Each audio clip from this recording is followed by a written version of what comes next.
Hi friends, మా సొరతీగకి చూడండి కాయలు వస్తున్నాయి. అన్ని పిందెలే పడ్డాయి.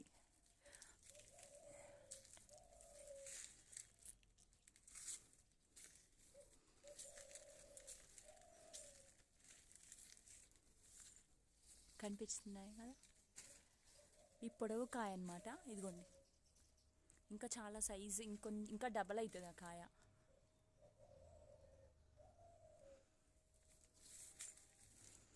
తీగ మాత్రం చాలా పెద్దగా దిగిందండి బాబోయ్.